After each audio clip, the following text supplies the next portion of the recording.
Okay. All righty, thank you. Welcome, everyone. It's my pleasure to introduce Dr. Timothy Lance, who's a distinguished service professor emeritus at the University at Albany. He was on the math faculty for more than 30 years, almost half of that time as the math chair. For several years, he served as the campus's CIO when he joined the board of the non-for-profit corporation NicerNet, which provides the research network in New York. In 1998, with the university's blessing, he took on the additional role of president and chair of NicerNet, a position he held for 18 years. His talk will focus on how human decisions, not technical ones, about the creation, growth of the public internet made it the powerful global tool it is today. Tim, you're on. Thank you. And let me share my screen.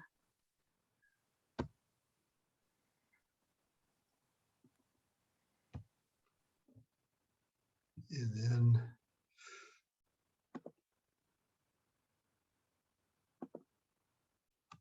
there, can you see that? Yes, I can see it, Okay, Tim. good. Thank you.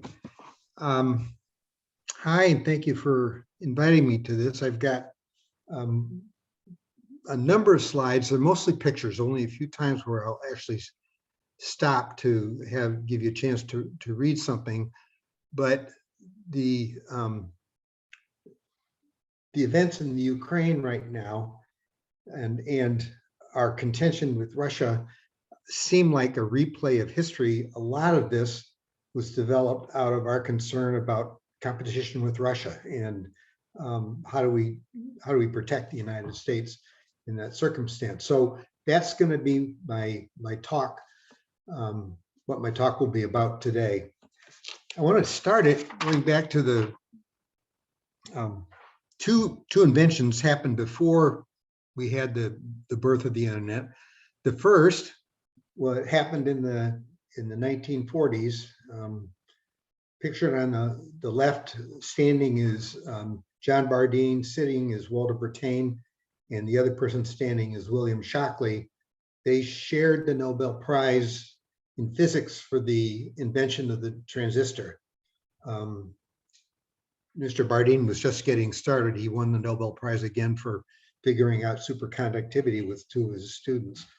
And on the right-hand side is a replica of the first transistor. It's much smaller than that now, and I think that's been a striking feature. The second invention happened in a number of places, but primarily at Bell Labs. The first three were working at Bell Labs at the time. Charles Towns got half of the Nobel Prize in 1963, and Nikolai Basov and Alexander Prokhorov shared the other half for the transistor, for the laser. The fact that we could make coherent light. It was theoretically seemed possible, but it was quite a difficult challenge. Now we can make almost anything into a laser, including Jello, which is quite extraordinary. So those are the sort of the background. We've got these two tools, the transistor and the laser. And early in his presidency, John F. Kennedy said, before this decade is out, we're going to put a man on the moon. The Sputnik had already been launched. We wanted to say we're going to win this space race in a convincing way. And one of the things that had to be done to be able to put a man on the moon was to give them a capability to compute much better than they could before. And to do that, we had to pour money into the development of the microchip. And it was industrial money, but also money from the NSF, from DARPA, various agencies. That enabled the Apollo mission in that decade. July 21st, 1969, Neil Armstrong first set foot on the moon. And just a couple of months later, the machines that allowed us to get to the moon were getting ever more complex because the transistors we were able to make were getting smaller and smaller. It was the first machine-to-machine communication. And this is notes from the Dr. Leonard Kleinrock, October 29, 1969. It was the first ARPANET, a predecessor for the internet communication, happened just shortly after Neil Armstrong's walk on the moon. So what was the idea of ARPANET and ultimately the internet?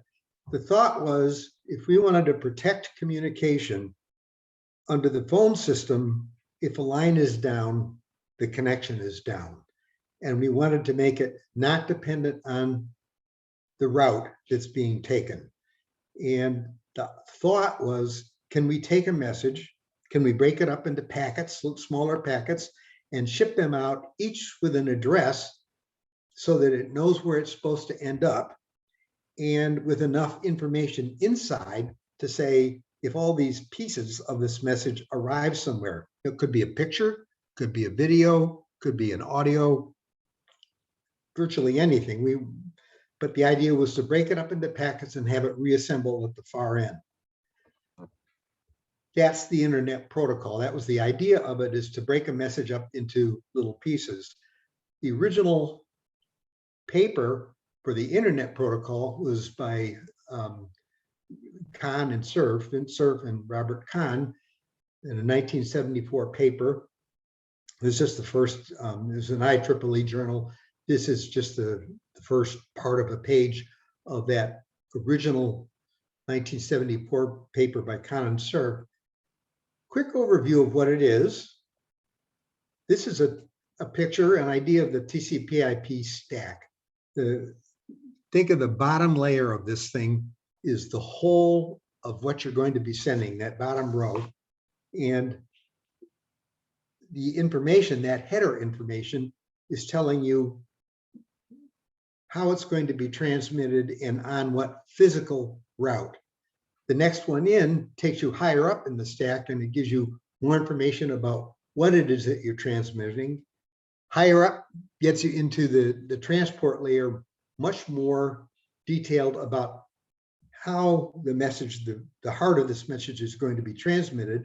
And then the last layer, the fourth layer, the application layer, is whatever you're going to be doing. It could be email, could be a picture, could be a video, and that's the application data that's carried by the internet. So this is the idea of the TCP/IP stack. Somehow you've got to get a way to address it at the physical level, and then the transmission protocol, how you're transporting it, and then exactly what the application is. From a hardware perspective, you've got a user's machine on the left, destination machine on the right, and the addresses going along the way are going to keep changing because maybe we're under a attack by bombers and routes are going down, and these internet packets will just look for the best path available to them and get to the other end, but the origination and destination addresses never change. So this is the heart of the TCP/IP network. It became national when the National Science Foundation built supercomputing centers at the University of South, UCSD, at the National Center for Atmospheric Research in Boulder, University of Illinois at Urbana-Champaign, Pittsburgh, JVNC at Princeton, that's the John von Neumann Center, and Cornell University. Those were the original supercomputing centers. And the speed of the network was 56 kilobits per second. Why? Because the most that we could fit, the standard size, we were using the lines of the telephone company. And some of the theme of this is, how did we gradually realize that we weren't the phone company anymore? We were a different creature. The size of a voice line in the telephone system was 64 kilobits per second. So we had to have something that fit inside that 64 kilobits per second. So that's why the initial speed was 56 kilobits per second. It increased in speed. 1991, went up to 1.54 megabits per second, and we've got more nodes, as you can see. And in 1992, we went up to 45 megabits per second, so it's gotten very much faster. Each of these jumps was incredibly hard because the first one was sort of the easiest. We were doing all of this inside of a telephone circuit. And now we were doing something that required some way of ganging together multiple telephone circuits. We were out of the comfort zone for the phone company and out of our own comfort zone too.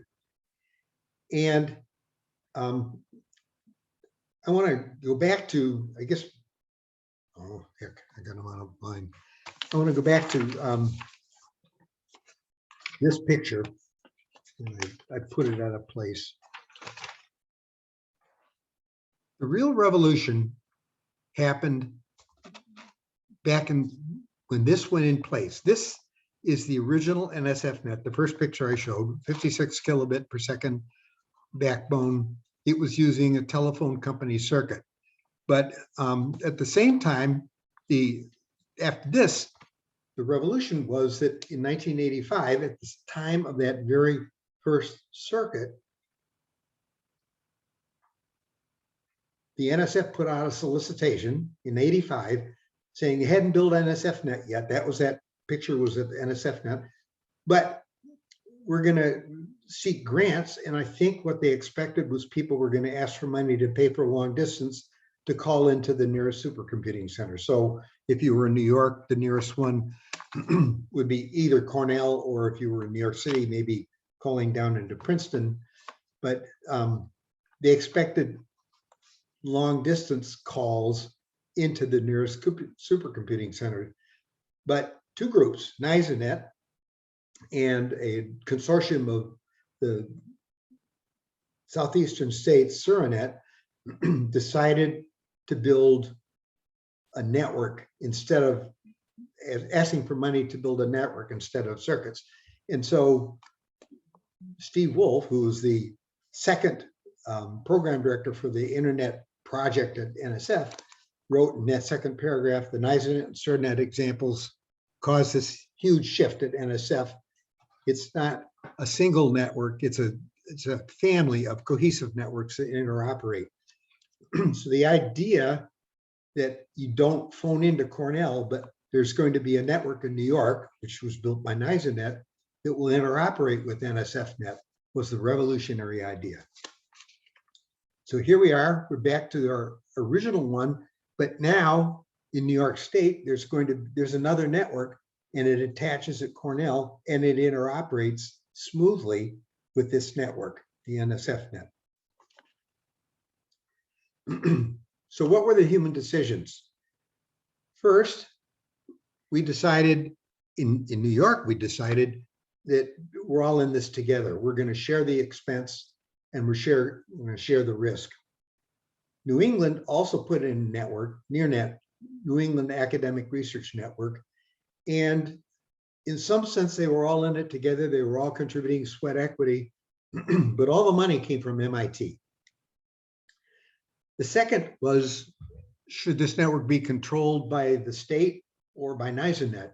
NISANet also sought a grant from New York State, and the head of what was then called New York State Science and Tech Foundation later became NISTAR, and now it's folded into economic development. But the head of science and tech and the head of economic development argued, economic development said their only way this thing that NISANet wants to build will ever work is if the government controls it completely. And the head of science and tech said, no, the only way that it will ever work is if the state doesn't control it at all. He prevailed, and so it was a private network. It was a grant from the state. They didn't have any control over what we were doing. We initially handed it off because we were using telephone company circuits, and Ivan Seidenberg, who would later become the CEO of Verizon, said that we actually learned TCP/IP from NISANet. We handed it off to the telephone company, New York Telephone at the time. It was clear they were floundering. They didn't know what to do with it. We took back control of it, and together we figured out the internet protocol. Now, before I jump to that last bullet, going back to the, I'll go to the last one. In 1987, so we went live in 1986, a little bit before NSFNet went live, but essentially the same time. In 1987, we decided, we think this thing, internet, has got financial possibilities. And we created the first commercial internet service provider, PSINet. Vint Cerf, one of the co-authors of the paper that gave us the protocol, regarded our creation of that first ISP as one of the major milestones for the internet. What's the difference between what happened in New York and New England? New England, all the money came from MIT. And not long after we created PSINet, they created a private company, BBN. But since all the money came from MIT, when BBN became valuable, all the money went back to MIT and they were back with nothing. So was that a wise decision? No, it was a lucky decision. We knew we were in it together, but it turned out to be a wise decision beyond what we expected. The goal of this network was to be able to survive a storm, an attack, lines being down, and something on a much more massive scale than anything that the telephone company was used to dealing with.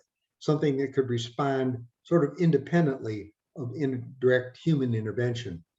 And we had a huge test of this in the attack in 2001. This is a counter satellite image of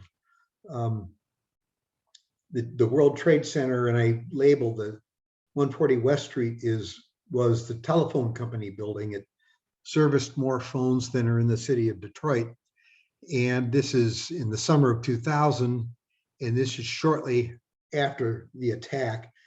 140 West Street is still there,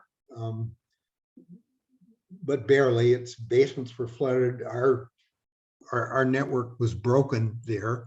60 Hudson Street, which is the other building there, I'll come back to them in a minute.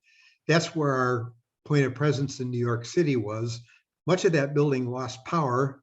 By the grace of God, we did not. And a great deal of the internet traffic that was passed along in the wake of that attack, the recovery of the internet happened because we kept power and because our network stayed up. The World Trade Center itself, the ring we had in the city, self-healed, and the rapid recovery in New York City and the environments like Long Island and Westchester County happened because we were taking their feeds off of the NISANet network. The rest of the world saw a lot of what was happening on 9/11 because they saw it in Buffalo. Another thing that you can think of is this was an event that was so huge that it swamped the phone system. It's not expected to have more than 1/6 of their phones off hook at any one time. And everybody was trying frantically to reach their kids. Columbia University set up a bank of voice over IP phones. That was then just an experiment back then. And they would pick it up and they'd get a dial tone from State College, Pennsylvania, or Chapel Hill, North Carolina, but they could call mom and dad at home and say, I'm fine, I'm all right. One huge impact of this was realization that we had to control the light. All these pictures I've shown you, the network was running on telephone company circuits, and we needed to control that right down to either the copper or the fiber that was containing it. This, some of you may recognize, this is the first really revolutionary, the hub for the first revolutionary digital optical network in the United States. It was the Old North Church, and the message one if by land, two if by sea, so it was digital. And I think it was an example of public key encryption. The colonists knew what the 1 and 2 meant. Nobody else did, so they could broadcast it in open air and it was safe. What did we do? We decided first to deploy fiber in New York City and primarily in Manhattan. And our site was this building, 32 Avenue of the Americas. And go back to some history in the telegraph was around in the 1800s. It was a very big strategic tool for President Lincoln during the Civil War. In around the turn of the, I guess, late 1800s, Ezra Cornell, who ran one of the biggest, the New York Telegraph Company, convinced them all to go together, and the American Telegraph Company was formed. The telephone was much better controlled by Bell, and the American Telephone Company was formed. The American Telephone Company had much more money than the American Telegraph Company, and around 1900, they bought it, and AT&T was created. Much like Elon Musk is doing right now with Twitter. He had, has the right money. The federal government stepped in and said, telegraph and telephone can't be controlled by the same entity. You're going to have to break them up. And that breakup happened, the commitment in 1913, I think was the beginning of it. And they decided to break it up into Western Union and AT&T, the telephone company. And this was the AT&T world headquarters in the Western Union building. 60 Hudson is where we were previously to coming here. So there's a huge amount of history, and these buildings are only about 5 blocks apart. Why is New York City so important?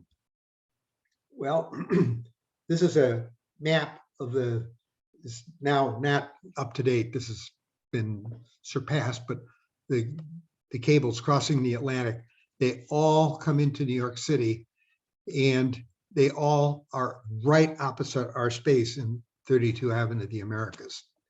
And here's a global map, and this is harder to see, but you can notice there's a concentration in New York City.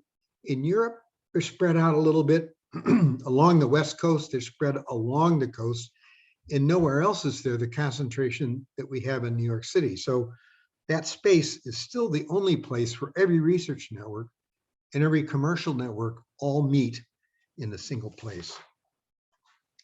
We also put in a statewide optical network, and the colors, this is a map of the original optical network.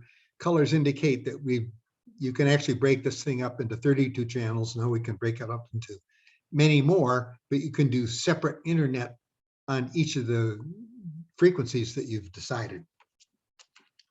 Another test of the network was Hurricane Sandy, which happened in 2000,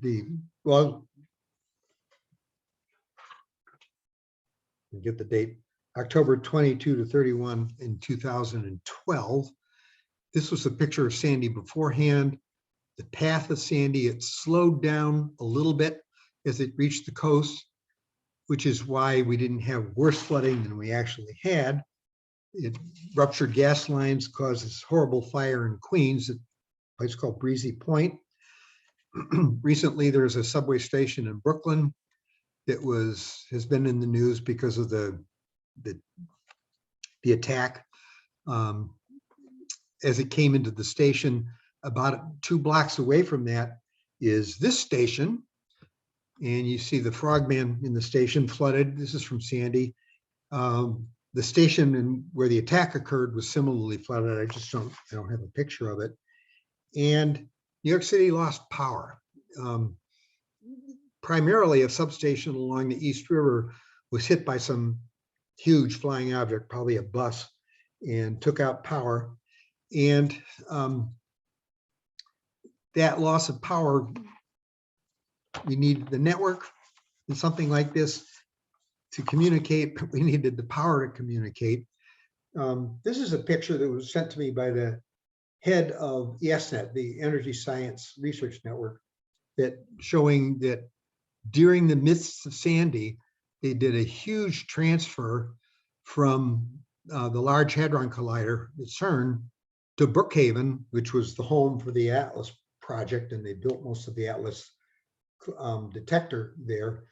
And it was a gamble because we were living in a time when everything was growing very quickly. The amount of data that's being produced by the Large Hadron Collider was larger than the amount of memory that we could afford. So we couldn't save a copy, ship it, and wait until it was done, and then reuse it for the next run of the collider.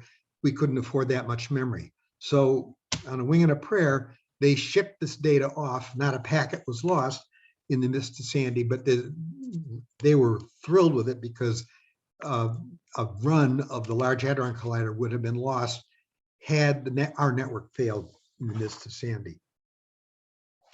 Healthcare. These are cabs lined up. Before Sandy approached, most of the hospitals in New York City and by cities around it were evacuating all the patients they possibly could, except for the really critical ones, just in case. And then the city lost power in the chunk of Manhattan, and Langone in particular lost its generator and its backup generator. And so they had to evacuate people, largely by cell phone lights or flashlights. And I skipped one slide, but I want to get to some of the lessons that we learned from both 9/11 and from Sandy. First of all, the people were spectacular. Communication is critical. IT's got to be durable and available. You can never have enough redundancy, and you can't afford all the redundancy that you want. Remote business continuity worked well, but not perfectly. When rebuilding, don't default to what you had. Listen to the institutional mission, to look at the institutional missions and their research goals, and let that drive what your restoration is going to be. Simulate disasters to find weaknesses in IT durability. Every time you do it, you'll find something went wrong. You fix that, you run it again, you'll find something else that went wrong, but you get better on each time.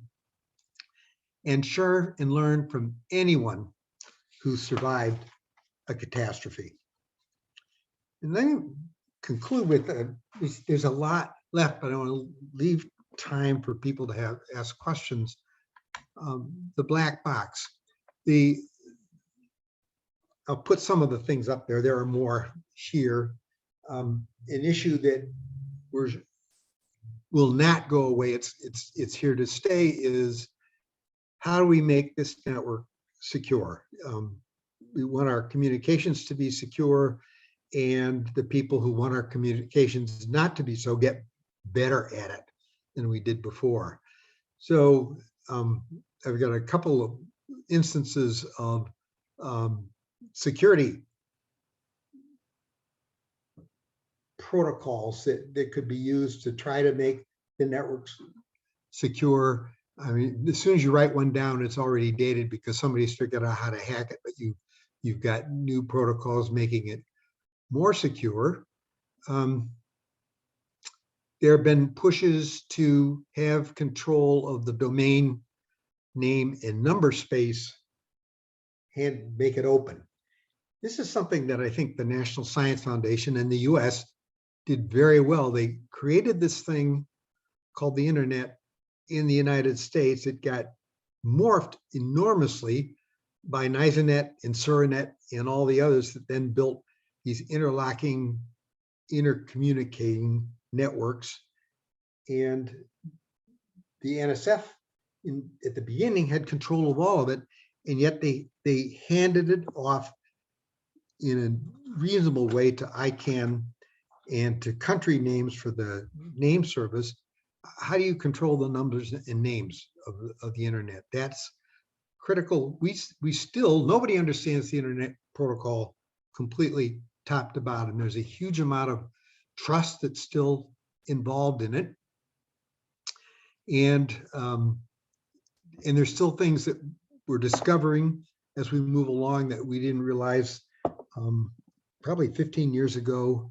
Level 3 de-peered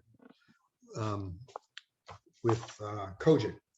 And it turned out that we had a whole bunch of islands appeared in the global network where we didn't realize that the main communication was through links that they didn't even realize were there because it seeks best paths.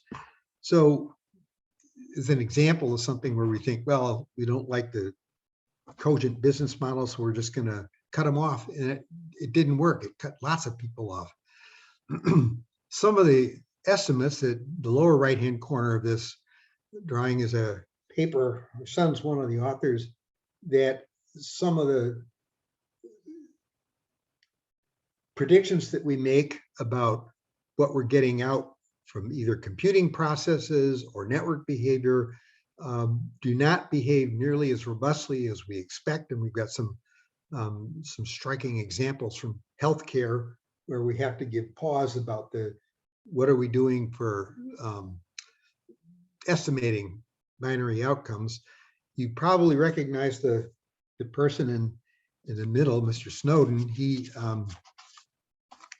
broke the law. He revealed things that we were collecting, but he also revealed something important. And that's the question that we haven't asked. How much should we be collecting? Is there a right to know all the information that's being collected? And you must know. You'll do something on one device and you go to another one and it's got what you were just doing on the first device already locked up. And the other part, and we're struggling with this now with schools and generally. First of all, that room is a picture of secure communications. There's nobody else in the room. So that's a good way to have it secure. Face-to-face, you're not worried about the intermediary network or somebody eavesdropping. Second, you'll notice there's certainly not enough women or minorities in there.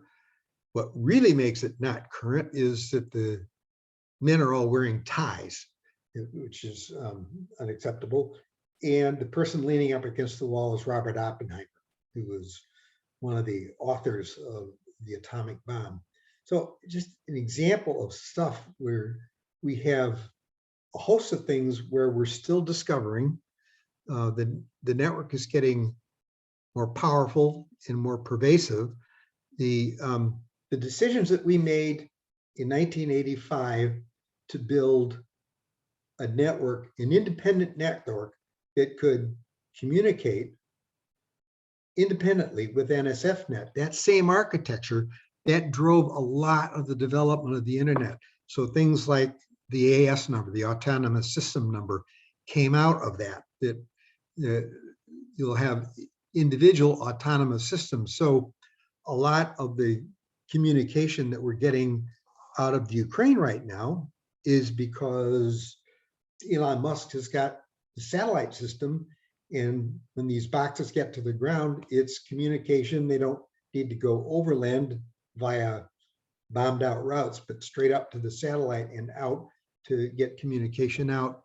And that would not be possible if we hadn't, or not as possible, perhaps, if we hadn't at the start saying, no, it's not one network, it's going to be many. And that was a decision that was made here in New York. So Ed and Dean, with that, I think I'll quit about the time limit that you gave me and see if there are questions. All right. Tim, we can probably shut down the slides now if you. Yeah, okay.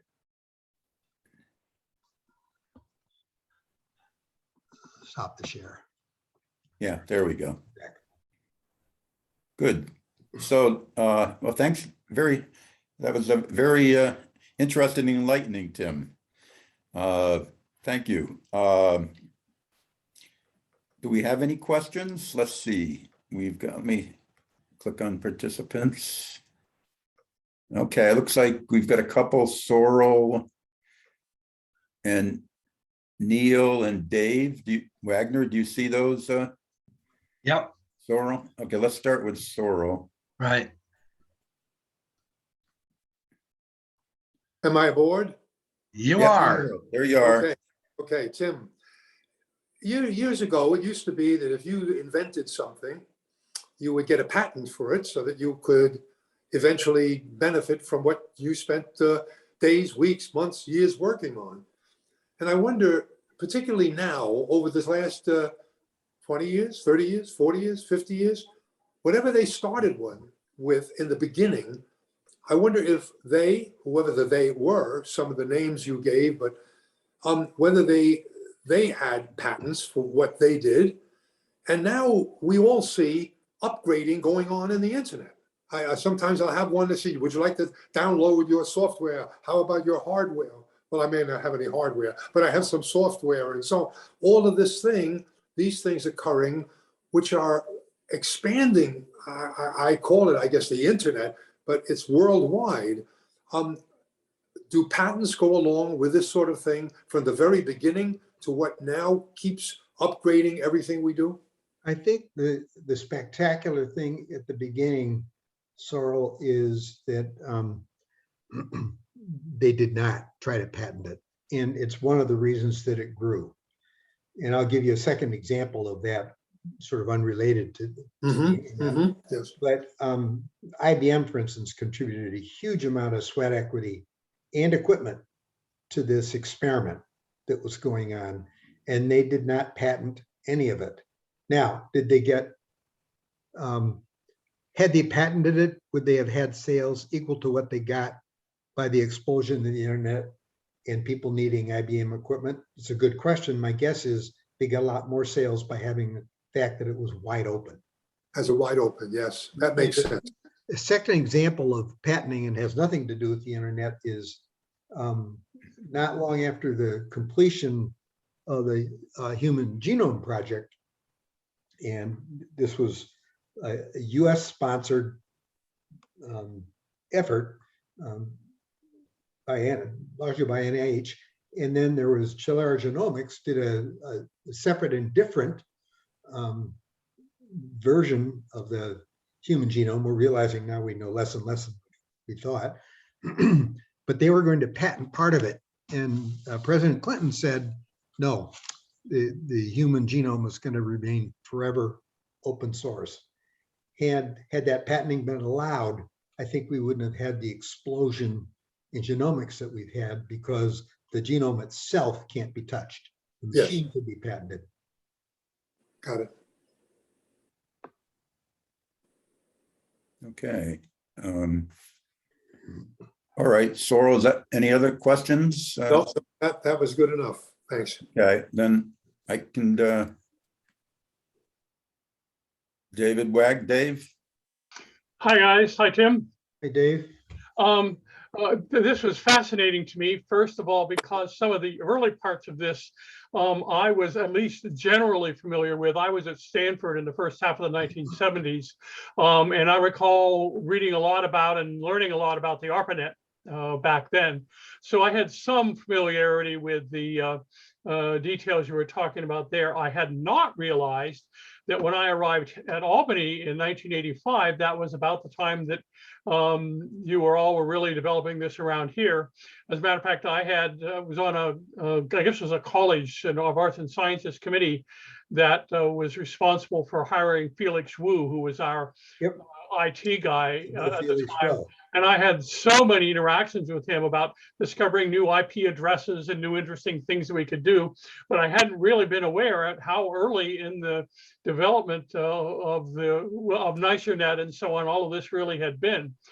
So I've actually been present, not at the creation of those two stages of things, but aware of them and to a certain extent involved in them. I did have one question that I have a little bit of knowledge about, but I'm not really sure of how the connection works here. It was in the 90s that we began really getting, what was it, Tim Berners-Lee and the World Wide Web. What is the nature of the connection between things like NicerNet and the emergence of the World Wide Web? Let me go back to the protocol, TCP/IP protocol. Could have been any one of a number of protocols. It could have been DECnet, which Digital was using, or AppleTalk, or SNA, which was a IBM machine Yeah. language communication. I know And- much about them, but I'm aware of those. And the NSF just said, no, we're going with TCP/IP until this OSI model comes along. And OSI died of a committee. It was this international standard for something that we would call an internet, and it didn't move quickly enough. And so that's why TCP/IP is the one that won. The web, what Tim Berners-Lee invented, there were other candidates for the web too. And I think the cool fact, and I didn't see this coming either, but around the time Apple computers first showed up with the point and click, thinking, wow, this is really going to make computing accessible. And many people at the same time had the thought, well, why don't we make the network point and click accessible? And that's what the web is. So it's an application running on top of the internet protocol. And that turned out to be the one that dominated. It could be that there was a Betamax version out there that was actually better, but this one got the traction and got the universal usage, and now it won't change. Yes, it's so well developed now. But you were in fact, one of the reasons that we moved our 1992, we had a T1 backbone, 1.54 megabits per second, and we had all kinds of headroom on it. And we thought we've got to go to 45 megabits.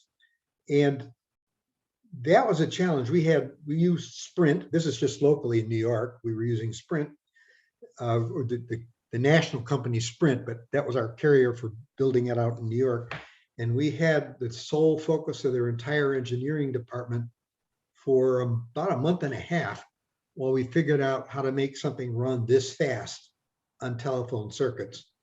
And it was just as that rolled out that the Mosaic first appeared, and that came out of NCSA. So, we were, I guess we had skated to where the puck was going to be, but suddenly internet usage jumped, and it keeps jumping because people are making such heavy. It's an easy way to convey a lot of data from one place to another.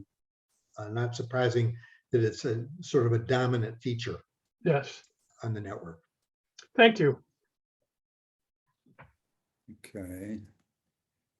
Neil? Yes, hi, am I unmuted? Yeah, Yes. yeah, I can hear you.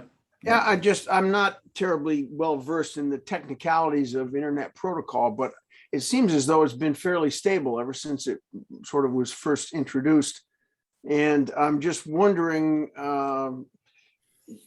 if you have any thoughts about, has it always been really stable, and is it going to stay that way, or are there competing ideas? I'm just curious as to, for instance, how much computer security problems are tied up with that protocol and people's ability to take advantage of it. I think, Neil, if there's a place where the sort of the fiercest debating and thinking is going on, it's there. It's in security. The methodology of using the RFCs, the request for comments, has been a stable fixture of the internet for a long time.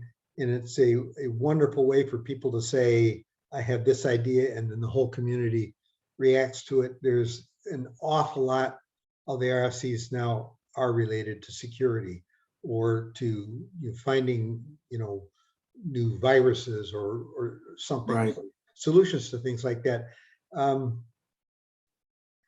I think the fact that it keeps working is because a lot of people are trying very hard to anticipate the next bad thing that's going to happen and to react very quickly to it. So, but I think security is getting a lion's share of the attention right now. And particularly now with the war going on, you know, it's the internet is proving its physical reliability in this war. And thanks to satellites, information's getting out, but it's an ongoing issue, and the war just sort of accentuates how critical it is to have that communication. But I think it's the biggest one that we're dealing with right now. Is it that part of the layers that contain that immutable source and destination address? Is that key to one of the weaknesses? I think that's getting much harder, you know, much more hardened. Okay. But you know, the things that people get in on, they say, you know, the IRS is going to be sending agents to beat you up, so click on this link, and then you give all sorts of personnel information. Well, Yeah. I think that's the biggest hole is people just opening the door. Okay. Thanks. But that's the spot on question. The protocol has been quite stable for a long time, but it keeps getting tweaked at every layer. And I see. Okay. Looks like Terry Harrison. Terry. Hi, Tim. Thanks so much for Terry. that wonderful presentation. I was wondering if you could comment on the structure of the internet now. Is it still a network of networks? And if so, you know, how does it work? I mean, who's responsible now in the face of catastrophe? And let me just add one more thing, and that is every once in a while, I remember I used to read about the internet too, but I'm not aware if we ever got to an internet too. Yes, Internet 2 is a national network. And so it's sort of the national equivalent of NISANet. So we connect to them in New York City. And in fact, that our space in New York City is the only place in the country where Internet 2 has their pop in the point of presence of one of the regional networks. So 32 Avenue of the Americas. Internet 2 is it's a national backbone. It interoperates with NISANet. It interoperates with the Energy Science Network. We've all had to deal with the fact that we're going to also be interoperating with commercial networks. Initially, early on, I think we're trying to keep the research networks in some sense pure. Something called the fish problem. I won't get into the details of it, but one of the things that we had to do on 9/11, when we opened our network to try to take all traffic and let it see the outside world at our connection point in Buffalo, was the fact that we were structured as a private network and we were now suddenly becoming a public network. And so we had to open up. This is still, it's going on today. It will never not be a network of networks. That Okay. cat got out of the bag in 1985, and it's been like rabbits. It's been very prolific. There are gazillions of them now, and in fact, the multiplicity is part of its power. It's very hard to silence it, and so it's. I don't see a way it could go back. Someone would have to say, here are the rules, and nobody's going to listen to those rules. I do think the National Science Foundation did a really good job in saying, when this was initially created, in part because of their initiative and NSF money, saying we've somehow got to make the name and number space a public good. So things like the Internet Corporation for Assigned Names and Numbers is what's handling that. It's an international consortium, but it's cooperation. It's not like the phone system was a top down. The internet has remained bottom up in every part of it. That's pretty amazing, actually, isn't it? And it still works. I know. Thank you. Okay. Anybody else? Do you see anybody else, Dean, that, No, I don't. okay. I was just gonna add, Sorrel, are you back? You have a question again? Am I unmuted? yes, you are. No, I don't have a question on the topic. It's something that has nothing to do with today's program that Tim gave us. I waited until we're all done with that to raise something that has nothing to do with the internet. It's a whole different thing that I wanted to ask you all because you're there and I'm stuck in North Carolina now for the rest of what's of my life, whatever. So, but if you feel comfortable with it or you think it's okay, this has absolutely nothing to do with this, as you'll hear in 1 minute, unless you say no, that has nothing to do with this program. Don't give it to us or don't raise the question.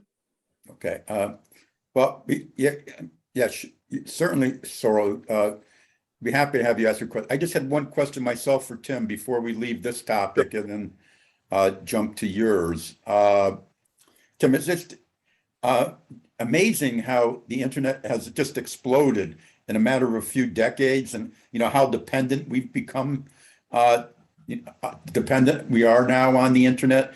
But I was wondering if you could take out your crystal ball and maybe give us your thoughts on what might be future trends or directions of the internet. I mean, you talked about security already, but are there other trends or directions that you see in the horizon? I'll give you a big worry that I've got. It makes tools, information and calculating and computing tools so widely available that people are going to forget that a lot of stuff can be done with a pencil and paper. And I'm really worried about that we've all got cell phones. These are magic boxes, but we've got no clue what's going on inside that magic box. And we need to, we absolutely need to. That last slide I had, that paper my son wrote, was sort of amplifies this. We're doing things based on certain estimates and they're not as robust as we think. Then we're going to have to go back to basics to understand what just went wrong here. And so it's I think it's more a worry for that. How do we incorporate it into our lives where we still have to work for answers? Because I don't think there's a shortcut. Okay, great. All right, Sorrel, you said you wanted to raise a question on a different topic? Yes. Uh, I don't know whether the president has already made his annual address. Has that occurred already? No, not until November, I think. Oh, okay. This has to do with the College of Nanoscale Science and Engineering. I worked with them closely for many years and I knew Caballeros well. He was very helpful to me in raising large sums of money. I won't get it. Well, first I should say, as a disclaimer, that I knew with him personally and we worked together personally, professionally, if you will. And I had links to the Nano College, whatever, and he had links to the donors that I was working with. That was my major field of raising money and bringing big donors and so on. He was very helpful to me over there. And I noticed that the governor a week ago, a month ago, some time ago, announced that was a possibility that would come back under the SUNY Albany, which of course makes sense economically. You would think about it. Two universities across one street. Hello, and I didn't know whether or not, after reading that a month ago, whenever she said it, I haven't seen anything else in the email announcements that are going out about the new engineering college and this and this and that. And I wondered whether any of you or all of you, because you're on the campus, you're near the camp, of whether you heard whether there was a decision made, whether there was consultation or anything of that sort. I don't want to put anyone in an awkward position. So the answer may be no. Thanks for watching, Tim, and hang up or something like that. I haven't seen or heard much myself, other than I think, even though the governor's recommending it, I think the SUNY Board of Trustees has the final say. And I don't know if I don't think they've acted on it, or at least I haven't heard. We did have a talk by one of the professors from the Nano College, Nathaniel Caddy, right, Dean? I think it was the Right, first one of right. the semester. And that topic came up. And that was back in January. We do actually, Dan Smith, Dan, I'm gonna unmute you since, weren't you at the Nano College, and do you want to add anything? Do you have any inside information or know anything about what's going on? Hi, Ed. Can you hear me? Yes. Yes. Yes. I am blissfully ignorant Okay. of anything having to do with CNSE and UAlbany reuniting, remerging, rebirthing, whatever you wish to call it. I'd point out a couple of things. Yes, the SUNY Board of Trustees, and I dare say maybe even the regents of the state of New York might have to be consulted on that one. You also have the Nano College itself, as you know, is at 2 locations, here and Marcy. And I dare say they may be of 2 minds about that. One of the reasons I think is that they are in the latter stages of opening the research center in Marcy, which will host Wolfspeed, which is formerly Cree, to do silicon carbide chip research and production. So that I think it becomes a political football pretty quickly, that the governor is going to have to negotiate somehow or navigate, because you've got central New York, which has not had a whole lot of business in it. And indeed, it's been deflating for at least as long as the Capital District and other areas have in New York State.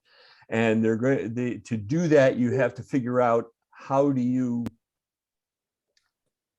do something for that area of the state, besides sort of, saying, okay, we're taking this gigantic millions of dollars in research funding and jobs and things like that. We're going to keep it here and we're severing the ties.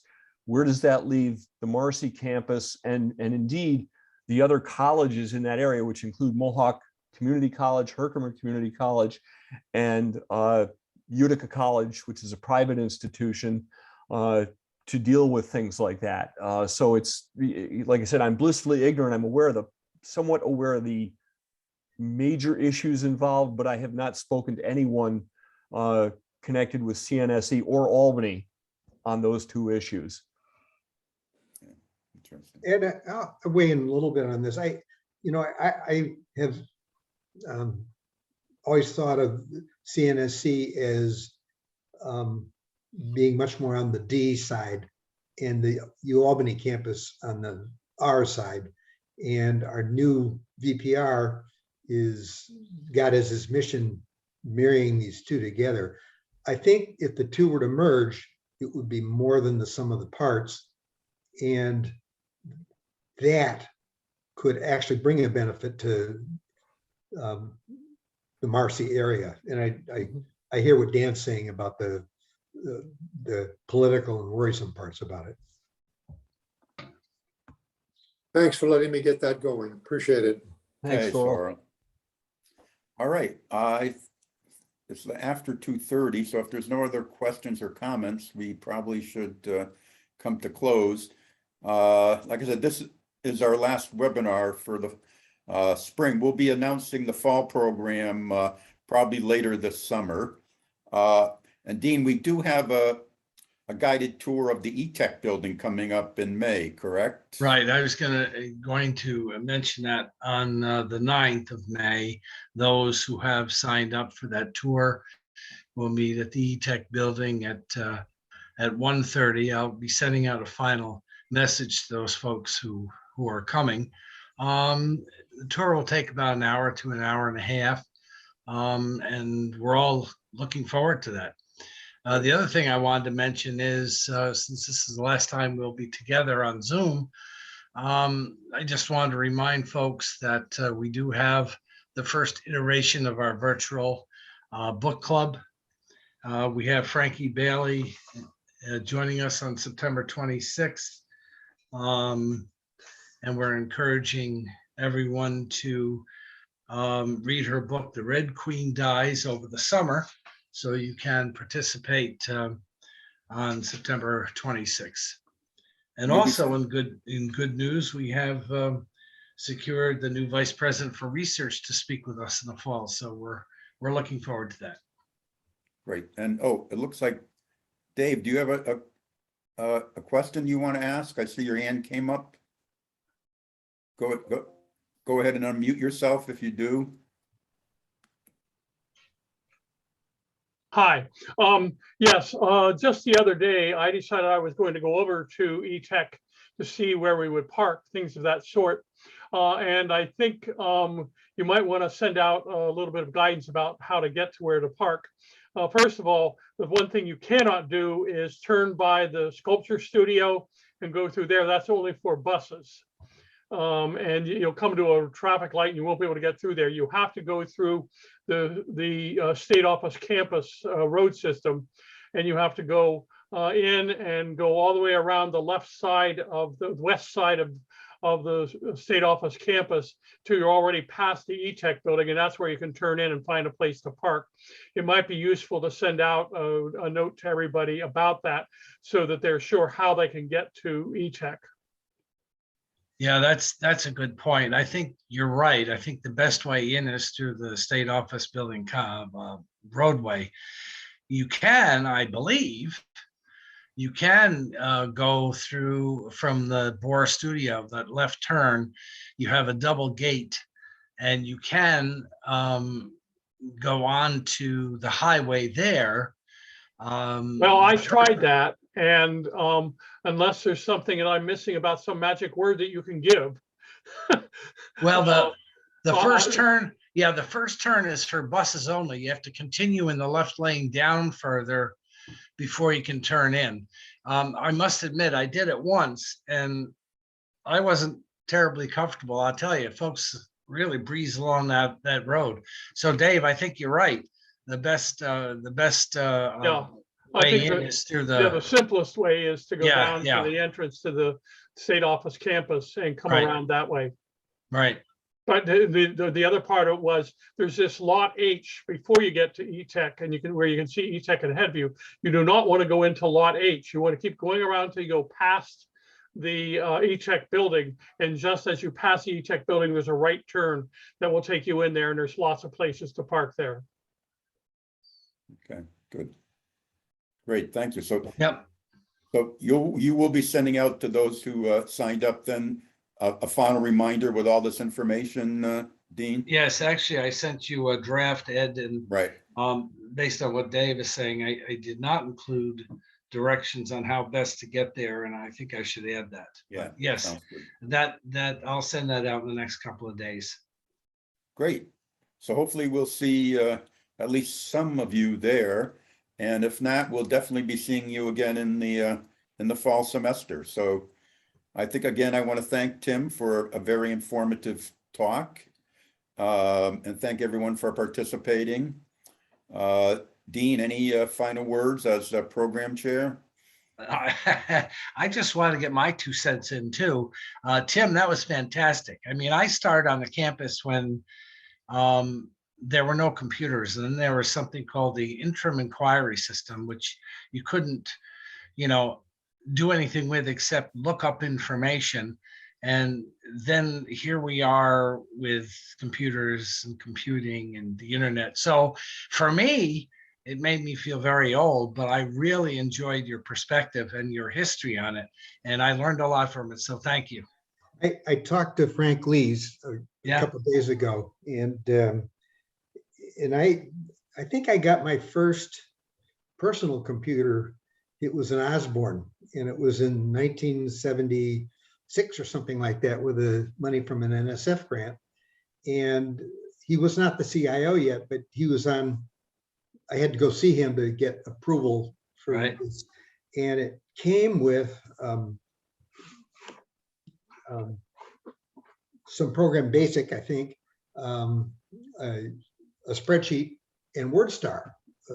And he said, no, scratch that out. If you say WordStar, it will go to the Wang committee, and you will never see this computer. So it was, even back then, we needed guidance through the thickets of doing this. And this was in the 70s. So the internet protocol, when I got that machine, that paper was just being written. Right, right. In the 70s, I hired someone in computer science, a student. We bought a TRS-80, which is one of the first microcomputers, Yeah. and had him do some office things. That's when I was in residential life.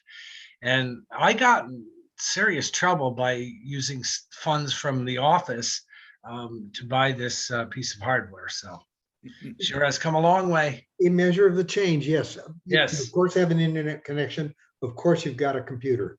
It's a given. All right. Well, again, thank you, Tim, and thank everybody for attending. And we'll either see you in next month at the E-Tech building or next fall. Very good. Okay.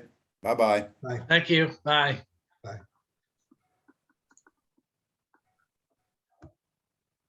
am done.